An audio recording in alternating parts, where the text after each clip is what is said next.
शीतकालीन सत्र के पहले दिन रक्षा मंत्री राजनाथ सिंह ने कहा कि 3 राज्यों की जीत शानदार जीत है। लगता है देश की जनता ने 2024 जिताने के लिए माइंड मेकअप कर लिया है। वहीं नेता विपक्ष अधीर रंजन चौधरी ने बीजेपी पर निशाना साधा।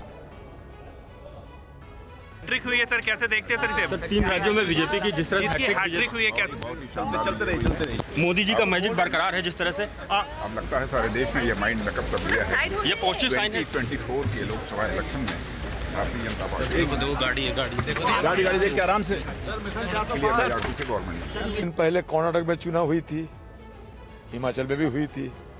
उस समय मोदी जी की ये ज्ञान कहाँ थी पता नहीं। अभी जीतने के बाद सारे ज्ञान उभर कर आ रहे हैं। अच्छा है, अगर ये इस तरीके की चले तो अच्छा है, लेकिन मोदी जी समय समय पे ज्ञान निकालते हैं और उनकी सुविधा के मुताबिक वो ज्ञान खो भी जाते हैं। वो मोदी जी की तिलस्मी पे चलने वाला पार्टी है, तो ये बीजेपी की जीत नहीं, मोदी की जीत है। ये बीजेपी अगर माने तो ठीक है। ये ना आरएसएस की जीत है, ना विश्व हिंदू परिषद की जीत है, ना बीजेपी की जीत है। वो मान ले कि मोदी की जीत है। और 4 राज्यों के नतीजों को बीएसपी प्रमुख मायावती ने विचित्र बताया है। उन्होंने कहा कि बीजेपी की बम्पर जीत ने अब नए सिरे से सोचने पर मजबूर कर दिया है। हिंदी हार्टलैंड के 3 राज्यों में बीजेपी की बड़ी जीत ने 6 महीने बाद होने वाले लोकसभा चुनाव के लिए बड़ा संदेश दिया है। इन नतीजों से विपक्षी पार्टियों की बेचैनी बढ़ गई है।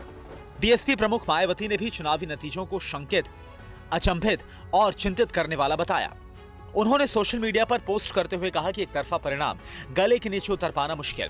मायावती ने सोशल मीडिया पर लिखा कि देश के 4 राज्यों में हुए विधानसभा चुनाव के आए नतीजे एक पार्टी के पक्ष में एक तरफा होने से सभी लोगों का शंकित, अचंभित और चिंतित होना स्वाभाविक, क्योंकि चुनाव के पूरे माहौल को देखते हुए ऐसा विचित्र परिणाम लोगों के गले के नीचे उतर पाना बहुत मुश्किल है। बीएसपी सुप्रीमो ने कहा कि पूरे चुनाव के दौरान माहौल एकदम अलग और कांटे के संघर्ष जैसा दिलचस्प दिखाई दिया, लेकिन चुनाव नतीजे उससे उलट पूरी तरह से एक तरफा आए हैं।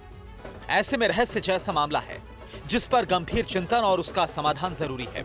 लोगों की नब्ज पहचानने में भयंकर भूल चूक चुनावी चर्चा का नया विषय है।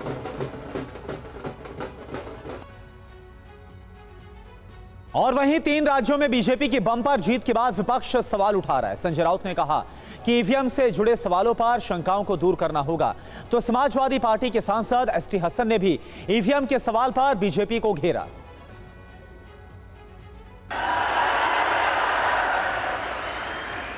3 राज्यों में बीजेपी की प्रचंड जीत के बाद विपक्षी दल अब ईवीएम पर सवाल उठा रहे हैं। शिवसेना उद्धव गुट के सांसद संजय राउत ने कहा कि लोगों के मन में शंका है तो एक चुनाव बैलेट पेपर से करा के देख लीजिए। तो निर्णय आता है वो स्वीकार करना चाहिए, चाहे ईवीएम से हो चाहे बैलेट पेपर से।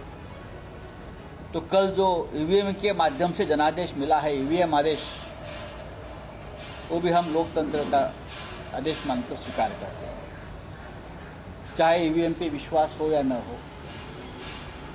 लोग तो आश्चर्य और आज भी सदमे में है कल के रिजल्ट के बाद भी। समाजवादी पार्टी के सांसद एसटी हसन ने भी ईवीएम पर सवाल उठाए। उन्होंने कहा कि साम दाम दंड भेद के साथ का खेल भी चुनाव में हुआ। हमें इस बात का शुबा है कि साम दाम दंड भेद, ईवीएम, एडमिनिस्ट्रेशन, ये सारे मशीनरी का इस्तेमाल होता है इलेक्शंस में, जो जिसकी वजह से रूलिंग पार्टी उसके अंदर विजय हासिल कर लेती है। और 3 राज्यों में करारी हार के बाद कांग्रेस ने विपक्षी गठबंधन इंडिया की अहम बैठक बुलाई है। कांग्रेस की तरफ से गठबंधन में शामिल सभी दलों को न्योता दिया गया है। 2023 के बाद अब सबकी नजरें 2024 के लोकसभा चुनाव पर टिकी हुई है। राजस्थान, मध्य प्रदेश और छत्तीसगढ़ विधानसभा में कांग्रेस को तगड़ा झटका लगा है। अब आगे की रणनीति के लिए कांग्रेस ने 6 दिसंबर को दिल्ली में विपक्षी गठबंधन की बैठक बुलाई है। माना जा रहा है कि 6 दिसंबर को होने वाली बैठक में सीट बंटवारे को लेकर चर्चा हो सकती है। लोकसभा चुनाव के लिए आगे की रणनीति तैयार की जा सकती है। हालांकि विधानसभा में महाजीत के बाद पीएम मोदी ने विपक्षी गठबंधन पर जमकर हमला बोला।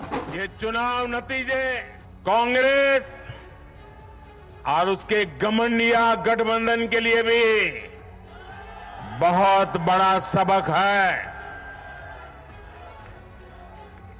सबक ये है कि सिर्फ कुछ परिवारवादियों के मंच पर एक साथ आ जाने से फोटो कितनी अच्छी निकल जाए, देश का भरोसा नहीं जीता जाता।